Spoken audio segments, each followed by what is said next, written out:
এদিকে ধানের বাম্পার ফলনের পরও কোনো কারণ ছাড়াই বাড়ছে ধান ও চালের দাম। এর জন্য প্রশাসনের নজরদারির অভাবকে দায়ী করছেন ভোক্তারা। ব্যবসায়ীরা জানান, উত্তরাঞ্চলের বিভিন্ন জেলায় চালানো হচ্ছে অবৈধ মজুতদারদের বিরুদ্ধে অভিযান, কিন্তু ভোক্তা পর্যায়ে এর সুফল মিলছে না। ধানের বাজার চড়া, এই অজুহাতে বাড়ানো হচ্ছে চালের দাম। দোকানীদের অভিযোগ, অস্বাভাবিক মুনাফা লুটছেন মিল মালিকরা। নওগাঁয় গত কয়েকদিনে চিকন ও মোটা চালের দাম কেজিতে 3 থেকে 5 টাকা বেড়েছে। পাইকারি বাজারে প্রতি 50 কেজির বস্তায় দাম বেড়েছে 100 থেকে 200 টাকা পর্যন্ত। চালের বাজারে আরো খবর জানবো আমরা। আমাদের সাথে নওগাঁ থেকে যুক্ত হচ্ছেন সহকর্মী তন্ময় ভৌমিক। তন্ময়, আজকের পাইকারি বাজারে ধান ও চালের দাম কেমন দেখছেন এবং সার্বিক অভিযোগ নিয়ে সেখানকার ব্যবসায়ীরা কি বলছেন?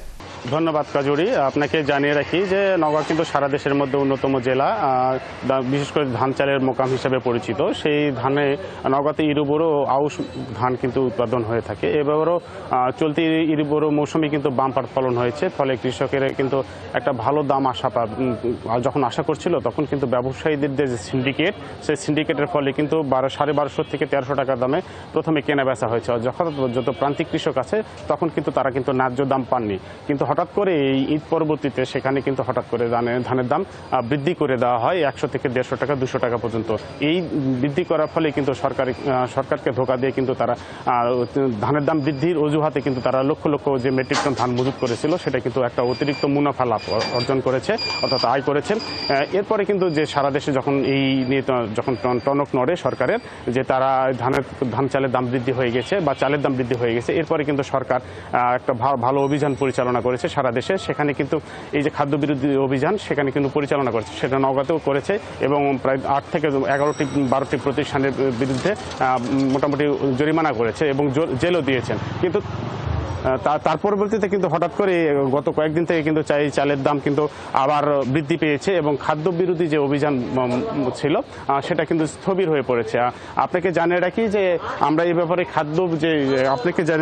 নওগাঁয় যে পাইকারি বাজারে যেটা ধান কাঠারি ভোগ কেনা বেচা হচ্ছে, সেটা হচ্ছে 75 থেকে 78 টাকা এবং জিরা সাইল বিক্রি হচ্ছে 70 থেকে 75 টাকা কেজি। অর্থাৎ আপনাকে জানিয়ে রাখি, নওগাঁয় যে ভরা মৌসুমে যে চালের দাম বৃদ্ধি পেয়েছে, এটাকে তারা মনে করছেন, এবং যারা ক্ষুদ্র ব্যবসায়ী এবং সচেতন মন আছে, তারা মনে করছেন যে এই পাইকারি ব্যবসায়ী এবং যারা মিল মালিকরা আছে, বিশেষ করে কর্পোরেট এবং যেটা বহুজাত কোম্পানি আছে, তারা এই সিন্ডিকেট করে কিন্তু এই লক্ষ লক্ষ মেট্রিক টনের চালের দাম কিন্তু তারা মজুত করে এখন দাম বৃদ্ধি করে দিয়ে তারা অতিরিক্ত মুনাফা অর্জন করছে। আমি এ ব্যাপারে নওগাঁ চালকল মালিক গ্রুপের সাধারণ সম্পাদক ফরাদ হোসেনের সাথে কথা বলেছি।